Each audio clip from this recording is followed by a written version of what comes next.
Welcome to Animal Spirits with Michael and Ben. To start off today's show, because we're going through this strange collectibles boom, I want to talk about one of my favorite bubbles of all time, and it's the Beanie Babies bubble. And so there was this great book by a guy named Zach Bissonette called The Great Beanie Baby Bubble. And I just want to go through some of the stats in this because it's crazy. So this one was probably the one that blew my mind the most. Hold on. Do you remember the Beanie Baby bubble? At the time, no, I wasn't paying attention to stuff. I remember them being popular. I didn't know it was such a crazy bubble and that it was people speculating on them. Do you? Right, me either. I don't remember that either. And was the bubble on eBay? Where were these? Okay, where was so this that's- taking place? So eBay was just getting started then. At the Okay. time, in 1999, Beanie Babies accounted for 10% of all sales on eBay. Elon Musk again at the center. Yeah, so they were being, these you pay $2 for them or $5, and they immediately went to 30 in the early 90s, and then by like thousands of dollars later. So I want to talk about how this Beanie Baby bubble reminds me of some stuff going on today and why it's different. So basically, what happened is this guy named Ty Warner who started it. He had this idea that came from some trade shows that to make these things more valuable, you retired them and you put scarcity on them. So they figured out like, okay, we retire these products, say they're only going to be a small number, and people will want them more. And so it started out as this thing. It was kids wanted them, and then they created scarcity. So they said, oh wait, there's a market for this. And this idea of scarcity, which is being used in things like cryptocurrency now, actually I guess dates back to like the 60s. This guy Joseph Siegel, who started QVC, he started putting out these commemorative silver coins, and he'd only do a limited number, and so it would drive up the demand. And there was this great, from Zach's book, there was this great piece about how there were these decorative Christmas plates that he sold. And the Wall Street Journal had an article in 1971. There was a nasty bear market in 1971 from like the Nifty 50 stocks about how like grandmas who bought up these plates outperformed stock pickers because they're trading these Christmas plates and because there were so few of them. And so scarcity is the idea. And they turned it into a collectible. It started out with kids, and then all of a sudden, I guess the term soccer mom, according to this book, came into the lexicon in 1995. No kidding. Okay. And they thought that it was like soccer moms, and there was actually a research report written about this, that soccer moms like had this ethos of encouraging consumerism to like balance out their work life. And they got like started trading them with their daughters and their sons. And it was like kind of bored soccer moms got this thing going. And it was the company was based in Chicago, and that's where it started. Is these moms in Chicago got it going, and it just took on a life of its own because of the scarcity and people wanting them and them restricting them. At one point, they had $100 million worth of Beanie Baby inventory. This company sitting in a warehouse that could have been sold, but they decided to hold it back and retire them because they were pushing the scarcity angle.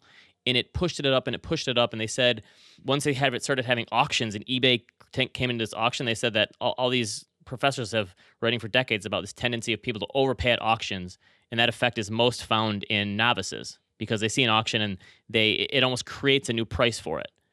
All right, now you're hitting a little too close to home. Yes, and here's the other thing though. They said the year after outside experts, this is like 98, predicted Beanie Baby fad had peaked. The next year, their sales doubled, this Thai place. So not only were their sales like going crazy, but then people were selling them for more in the aftermarket. And the place who was making the Beanie Babies, this Thai toy company, was pushing them up, and they were liking this. Obviously, they were pushing for it, and so the prices started defying reality.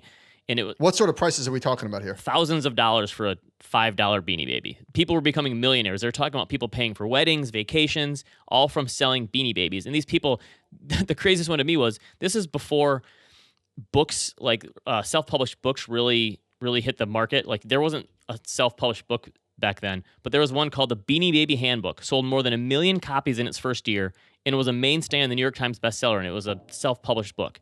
So, And this is all word of mouth? yeah, and I mean the internet helped, but it was word of mouth, people hearing others get rich, and then of course it happened during the dot-com mania, so that sort of mania-like thinking was already in play, right? So Right. you've got this confluence of events coming together at once, and it's just these these little stuffed animals that they made scarcity like that was created out of thin air, and then all of a sudden it was basically just it ended.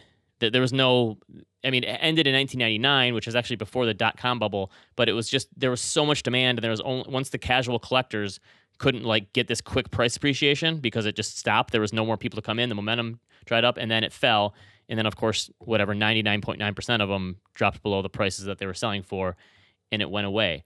But the whole idea behind it, the scarcity, the magical thinking, the FOMO. They talked about how like you would have a checklist for these things.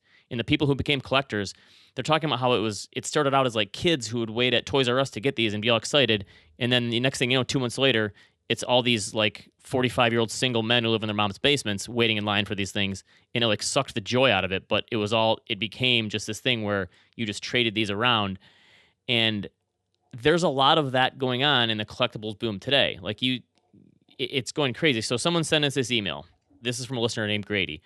He talked about how Garbage Pail Kids have been on fire lately. Some 1985 Garbage Pail Kids, you could get it for $300 back in the day at the beginning of 2020. Now it goes for $4,000. That What's a garbage? What's a Garbage Pail? You don't remember Garbage Pail Kids? It was a show. No, you're old. You're it older was a than show me. from my youth in the 80s. Michael Jordan rookie cards are selling for like $740,000. This stuff is going crazy. You have these NFT things that you and I have been talking about a little bit, and you've been dabbling in. It's interesting to see the parallels, and I also think that it doesn't necessarily mean that this is that crazy. So Mark Andreessen was talking about this on his A16Z podcast, and he said, listen, these things seem crazy right now, and they probably are, but people are crazy, basically. He said, like, listen, you pay $200 for a pair of Jordans that probably cost $5 worth of material and a few dollars worth of labor, maybe. And people make decisions based on emotion all the time. So you can like roll your eyes in the back of your head and call this stuff ridiculous, but this is just kind of humans being humans, and we shouldn't be surprised when this stuff happens. There's something called CryptoPunks. There's now hear me out. There's only 10,000 of them. Ben, does that sound familiar? There's only 10,000 uniquely generated characters. They look like cartoon characters from DOS. I mean, these are not high tech, right? These images. It's a pixelated image. They look like they were made in the 1970s. There's like 700 CryptoPunks with cigarettes. Those are incredibly valuable.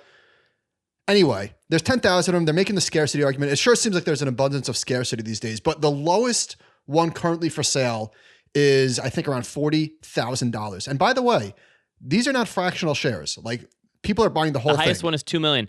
So part of this is there's way too much internet funny money going around right now, right? There's people with lots and lots of money from this crypto boom and from trading and whatever it is, just floating around there, and they're spending it on this stuff because, I don't know, it makes them feel good, or they're trying to trade up, and who knows what, there's a few different reasons, but it is wild how similar it is in some ways to the Beanie Baby. And the other way is that it's this new technology thing that people are excited about, and so maybe who knows what it leads to, but there could be something like that where this is this whole new category where people are creating and trading digital art or whatever it is, as much as you maybe don't want to believe that's a thing. Obviously, for some people it is.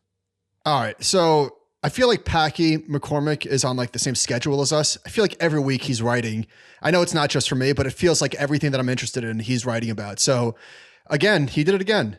In an article this morning, it's Monday morning. I don't know what he called this. Let's see. He called this power to the person. There's 3 themes that he talks about a lot. Quoting Packy, a main, not boring theme that genies don't go quietly back into bottles. That's a good one. Chris Dixon's famous line that, quote, the next big thing will start out looking like a toy. We're certainly seeing that with these CryptoPunks. Number 3 is Ben Thompson's idea, who also wrote about NFTs. Did you read that piece yet, Ben? I didn't take a look at it yet, no. Okay. Ben Thompson's idea that the media business are the first to adapt to new paradigms because of their relative simplicity, and others follow later. So in this post, Packy was getting at the fact that we are on an inexorable march towards individuals mattering more than institutions. Those are his words, not mine. He said, within 2 decades, we will have multiple $1 trillion+ publicly traded entities with just one full-time employee, the founder, which seems hard to believe, but maybe that's what we're heading. So that's like, what are the Jenners or Kardashians probably? I guess so. Substack just announced that there are over 500,000 paid subscriptions, and the top 10 writers collectively make over $15 million. So when we do this show, a little like behind the scenes of how we do it, we have a Google Doc that we put stories in every week that we want to talk about, and we include charts and some quotes and such. As of, I don't know, 8 or 9 months ago, we didn't have a section. We had the economy and real estate and markets and personal finance, and then some random. And then we added, of course, COVID last year. And then one of them we added was speculators, probably 6 months ago. and that one has been probably our most full in that time, right? And so every single this week. is all speculation. And I guess my point here is I don't know if any of these things are going to turn out to be anything, but I don't think we should be surprised that this happens just because people they do stuff based on their feelings all the time.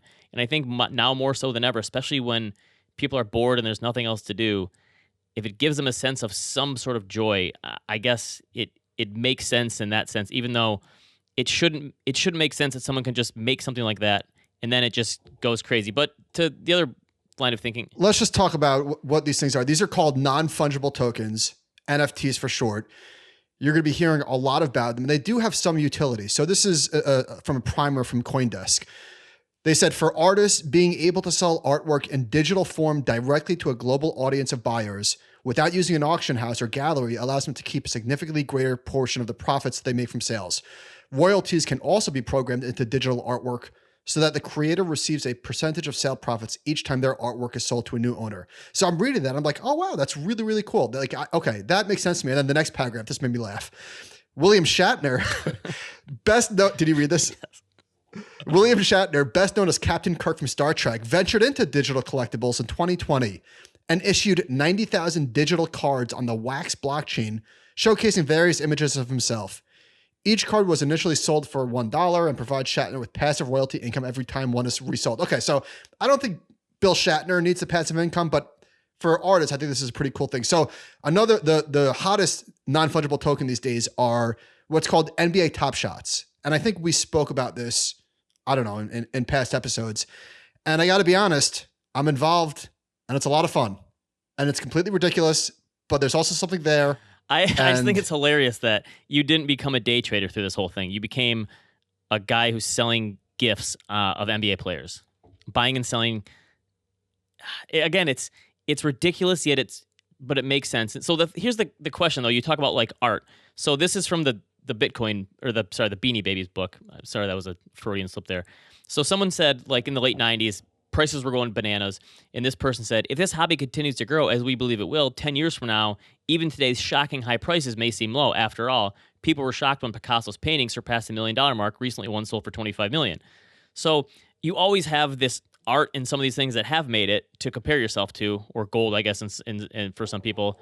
But then you have Beanie Babies, which, you've seen the picture of the couple in the divorce court in 1999, yes, yeah. separating their Beanie Baby pile from each other because they couldn't figure out which one they wanted to take. So who knows where this goes? It's weird because on the one hand, it feels like a massive bubble, right? Like I bought a Steph Curry GIF.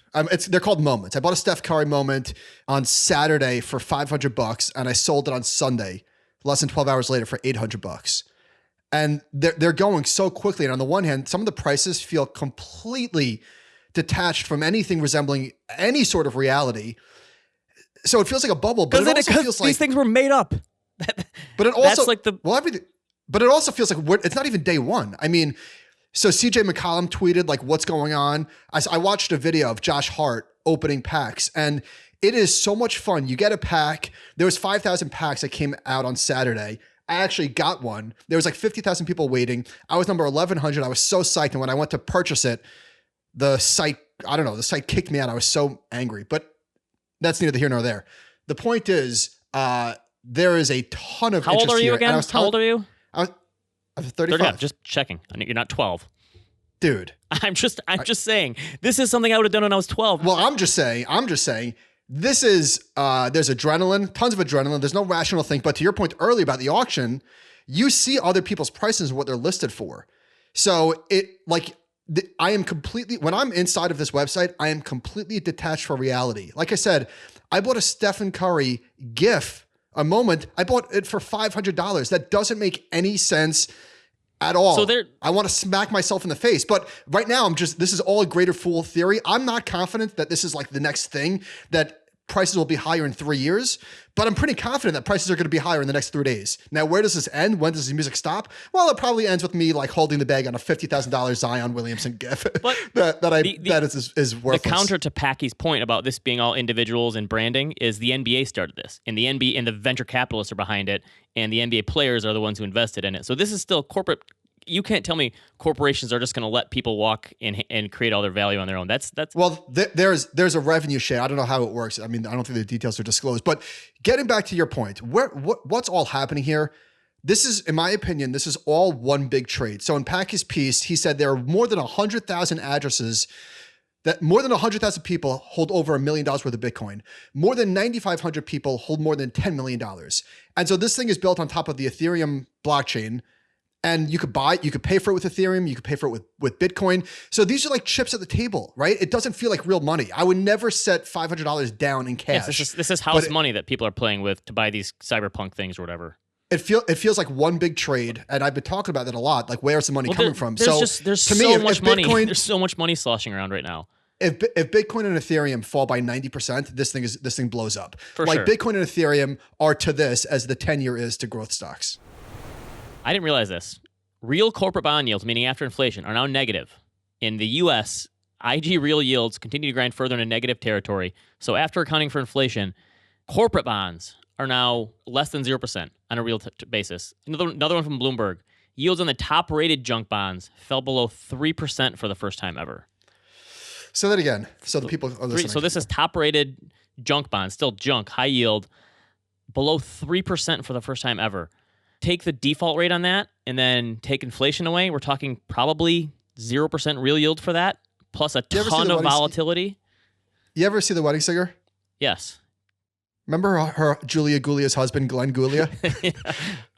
For whatever reason, Julia Guglia always got me every time. I love that movie. So Glenn Guglia was a junk bond guy. Oh, that's right. He's a Michael Milken trader. Yeah, when real yields were sharply positive, probably double digits. Yeah. Absolutely double digits, right?